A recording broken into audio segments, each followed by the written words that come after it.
Hey you guys, welcome back to another video. So today I'm going to be dyeing my hair pink and red, and I'm going to be using Yolissa hair to do so. Right now I'm just showing you guys all the things that came in the package when I did order this. I did pay extra $10 to get all these items. I don't know exactly what it comes with when you don't pay, so I won't be able to give you guys the information. But yeah, so this is their 613 blonde wig. I got it in 180% density and 20 inches long, and I really didn't get any shedding whatsoever. The hair was super soft. It is a 13x4, and you get a lot of parting space, which is something I had with my last wig. I didn't have parting space, so I'm really happy that they gave me that with this wig. And I'm going to be using right now Got To Be spray to spray the lace. That way it can dry and I won't tint the lace whenever I try to dye the hair. And to tint the lace, I'm going in with Shampoo Lights. I'm going in with Shimmer Lights shampoo, and I actually end up putting too much because the hair started to turn a little gray. So if you guys are going to use Shimmer Lights, I would recommend that you don't put as much as I did.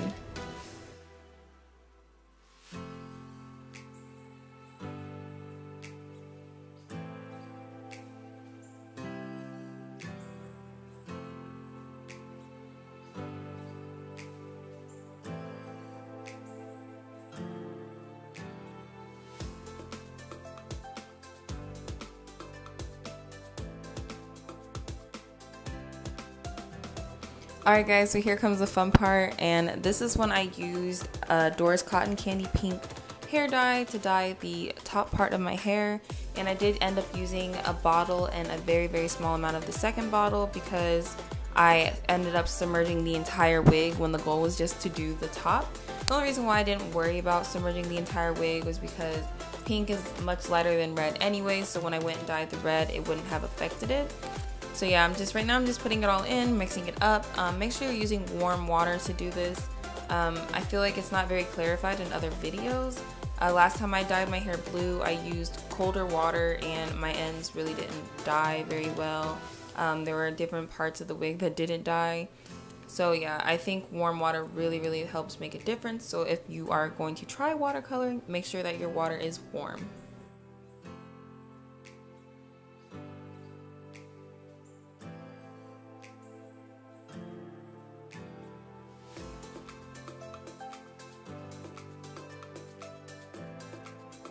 Also, a tip for you guys, if you do decide to do the watercolor method, I would suggest trying to comb through the hair as you're dyeing it, just so that you don't miss any spots. I feel like that's another reason why I missed some areas of my hair last time, so just make sure you're really combing through and that every strand is getting saturated by the dye.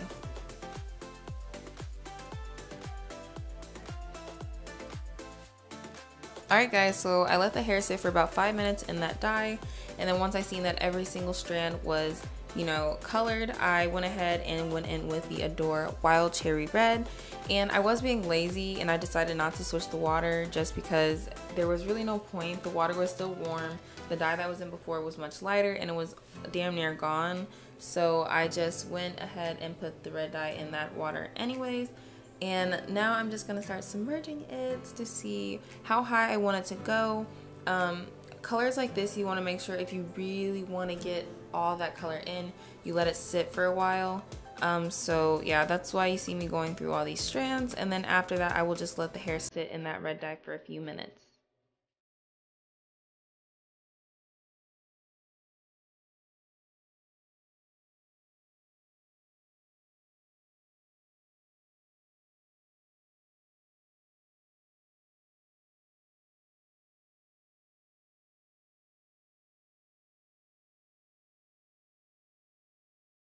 Okay guys, just a little tip for you, just make sure you wear gloves when you're doing this because the dye will tint your hands. I didn't have any gloves and I really wanted to dye my hair, so that's why, I was just being a little fool and didn't decide to do it, but please put gloves on. Alright guys, so now I'm going in with some Got To Be gel, and I'm just going to be slicking down my hair. Usually I would braid it, but I was just being lazy today and just decided to put my hair in a very small low bun, just to get my hair to lay down flat. And I am going to be using the bald cap method, so you guys will see me apply this wig cap. And I cut out the ear tabs and I sprayed some Got To Be spray to get it to dry in place.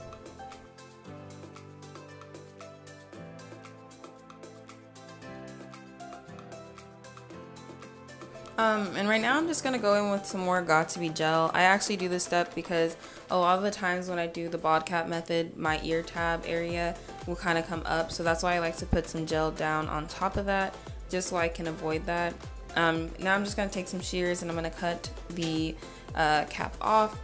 Usually I would use the like small eyebrow razors, but I actually don't have any on hand, so that's why I'm going in with some scissors. But honestly, if you guys use the little razor, it's going to make your life much easier, make your wig lay much nicer. So yeah, but right now this is all I have and it works just fine.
I usually like to cut my ear tabs after I've already glued the lace, so that's what I'm doing now.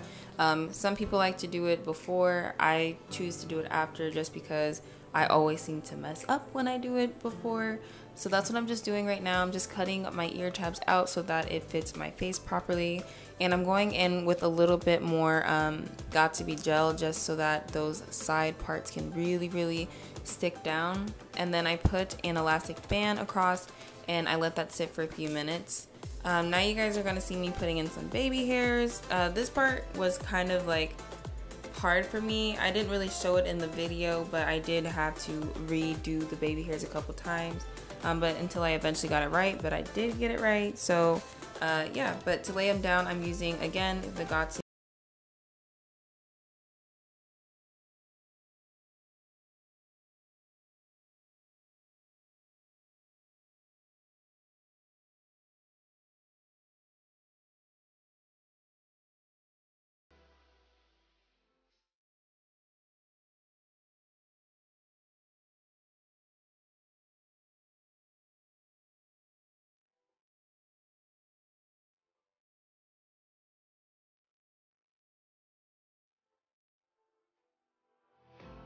Hey guys, it is 3 days later. This is the final result. I forgot to film this when I had first did it, so that's why, you know, I'm where I am and the lighting's how it is.